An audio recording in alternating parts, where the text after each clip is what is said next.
I don't know jack about parenting. Today's episode is going to be about my little brother blues, and I can't wait to share it with you.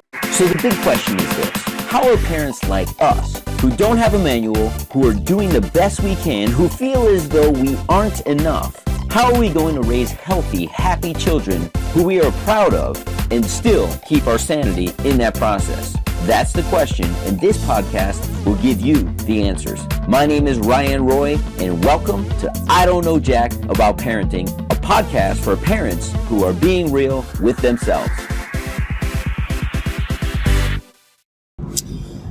How's everybody doing? Welcome to episode 4 of the podcast, newly titled I Don't Know Jack About Parenting. I don't know jack about parenting. Today's episode is going to be about my little brother blues, and I can't wait to share it with you. My little brother blues. My little brother blues. That's it. That's the title of today's podcast.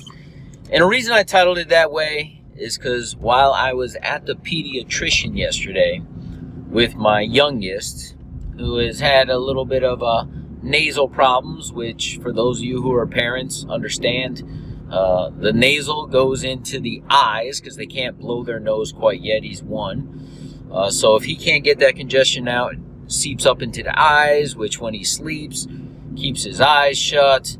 And if it goes from the eyes, the next place it naturally goes to, if it's not coming out there, is the ears. So he got sent home from daycare the other day with a pink eye, which once we went to the doctor and we had a discussion.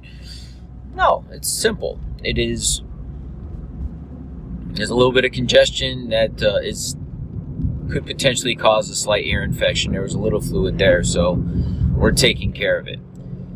But the pediatrician, which obviously takes care of my older son for the last 7 years, says, "How is he doing?" I said, "Well, he's got a case of the baby brother blues." And she's like, "I like that." I said, "Well, you understand." And that's what I'm going to talk about a little bit today. So I'm going to share with you why he had a case of the baby brother blues. Yesterday was a Tuesday.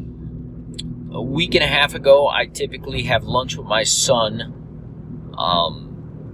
a few times a year at school. I'll go in, we'll have lunch, a couple of his friends come over to a special table, have lunch with his friends, and I said, I haven't made it to school yet this year, have I? And mind you, we're still in the first quarter, so it's not anything abnormal, but I probably make it a half dozen times each year. I said, I can't make it this week, but I can make it next week. I'm putting it on my calendar. So I put on my calendar for Tuesday at 11 o'clock to go have lunch with my son. Well, guess who gets sent home on Monday and can't go back without a doctor's note? And he gets up Tuesday morning, my older, and he says, "Does this mean that you can't have lunch with me today?" And I was like, I have to bring your little brother to the doctor. And I have to make sure he's okay, and I haven't quite made an appointment yet. And he's going to have nap time, and he'll be home with me, and I'll have to bring him, and probably not going to be able to make it. To which he put his head down, and he was a little bummed out. This is what I'll tell you parents. I don't know jack about parenting, but I do know that we've done a lot of extra effort. The doctors tell you this. If you read books, it tells you this, that you got to have dedicated time towards the older one so that the older one doesn't feel left out once you have a new one. Now, we had countless conversations prior to the birth of the younger child about how the older one's a little bit older, and because you're older and you could do things for yourself, you could get yourself dressed and you could bathe yourself, the baby just doesn't have the ability to do any of that. So although mommy and daddy want to spend time with you, because the baby can't do any of that for himself, we have to do all of that. So going to rely on you to be a little more independent. And he gets that conceptually, right? But it's a whole different thing when he had to do it for himself. Not to mention, as a rowdy 6 and 7-year-old who wants to bounce off the walls and bounce balls and play action figures rough and build Legos and destroy them, he often hears, "Shh, gotta be quiet. Your brother's sleeping." When his brother's awake, "Ooh, you gotta be careful. You can't play Legos because those small pieces, he'll want to put them in his mouth." Your brother this, your brother that. "Oh, can we do this now?" "No, we gotta feed your brother." "Can we do this?" "Oh, I gotta change your brother." It's all about his brother, and unfortunately, that's the reality that he lives in right now. That the world, or our world, because his brother is on a very regimented schedule, even though he's on a schedule too, there's a lot of freelance in his schedule, the older ones. He doesn't understand that we're trying to create certainty for both of these boys, and he's the one. I can't say to the younger one, "Hey, your brother's got to go eat now." He just has to roll with it. I don't have to tell him, for lack of a better term, no. Which I very rarely, if ever, use the term no to either of them. But that's chapter 13 of my book, Be the Dad You Wish You Had. Because we don't want to say no to kids. We want to give them options. So by giving him other options or alternative options or explaining to him why we're doing something, he is getting the baby boy, the baby brother blues. So I'm going to share this. For anyone who may be pregnant now with the second one, there can be some resentment towards the younger one because the younger one's new. So I'm going to share a little story around what we did to prevent the baby brother blues from day one. And what we did was, number one, people suggested this to me. They all made sense, so we did it.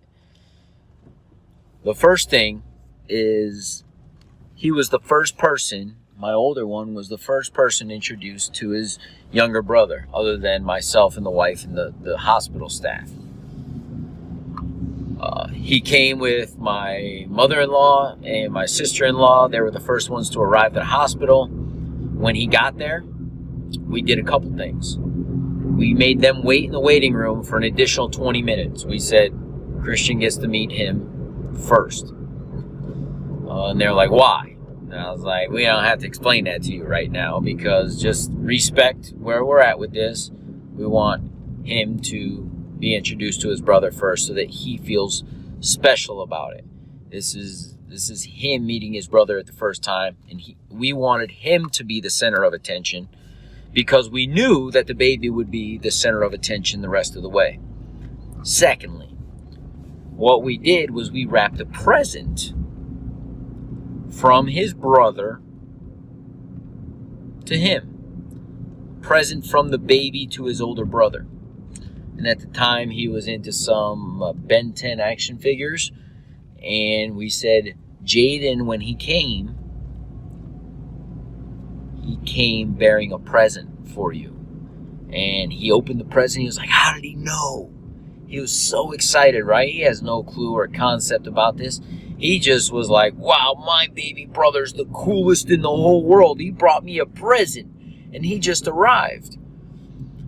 So after he held him, and he spent a little time with him, and 15 minutes max, maybe 20, I went and got my mother-in-law, my sister-in-law, and exactly what all the books said would happen is what happened. They came into the room, and it was all about the baby. When before, it was all about the older one.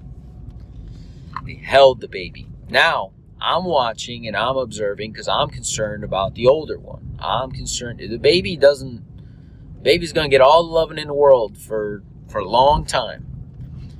And I'm watching. And he's trying to play hide and go seek. And he's trying to get mom's attention, which mom's exhausted from just giving birth. Grandma and Auntie Shelly, both of them are completely ignoring him. And here I am saying, hey, you want to play? Let's go check out where Daddy's been getting his lunch. Let's go down to the cafeteria. Let's go do this. Let's go do that. Because, not to anybody's detriment, but nobody realizes exactly how much they ignore the older sibling when a new baby is around. And the baby brother blues can happen immediately. That first day, if you're not highly conscious of it. I'll share another story. We had another couple that goes to school with my son, their little girl, and they had a baby about 4 months before we had our second child. And their daughter, within the first week, Grandma was there and said, hey, you want to go to the park? And she goes, does my little sister have to go? Says, no. Well, why do you ask? Because whenever my sister's around, nobody pays attention to me. See, kids will speak their truth. They will speak their blues. It's us as adults who have to pay attention. And if we're not paying attention closely enough, guess what? They start to feel less than loved, less than important. And that's not what any of us want for our parents. Or for our kids, but we don't know jack about parenting. I don't know jack about parenting. So to alleviate the baby brother blues from yesterday, my wife took the day off of work. She's actually going to be working from home. I typically work from home. I would have normally gone and had lunch with him today, but Mom is actually going to go, which is a special treat. He's excited about Mom going and having lunch with him. I will make sure that I make it there next week to have lunch with him on next Tuesday, unless, of course, the baby brother blues come up again. And he's going to spend the afternoon with Mom doing some things, as, again, she took the day off. She's going to pull him out of school early today. So he's going to get dedicated mom time. His brother's not going to get picked up until he really needs to be picked up. And they're just going to have a great lunch and a great afternoon together while Dad gets some work done outside of the house. So those are the baby brother blues. Make sure that the older one is getting the attention that he or she needs. And be conscious of your actions around and your terminology around, hey, we have to do this because your little brother, your little sister. We're doing this because your little brother, your little sister. Because I can only imagine what that says to a child is, am I less than important? Is my baby brother or sister more important? Do you love them more?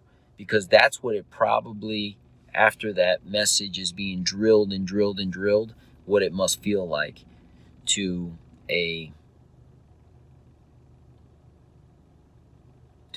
older sibling who isn't quite old enough to understand and grasp that Mom and Dad still love them equally as much. And not that the priority has changed, but the energy and the time has shifted. I often tell him, I'll end with this thought. I often tell him, you know, you got way more than your little brother's ever gotten. All this time I spend with you now, and all the time I spend with him, you got all of that time. Daddy was never distracted by anything else. Where he gets a little bit of my time, and you get a little bit of my time. You guys have to split the time. So you got twice as much, if not more time, than he ever got. And the beauty of this device right here that I'm talking into is I've captured a lot of those memories.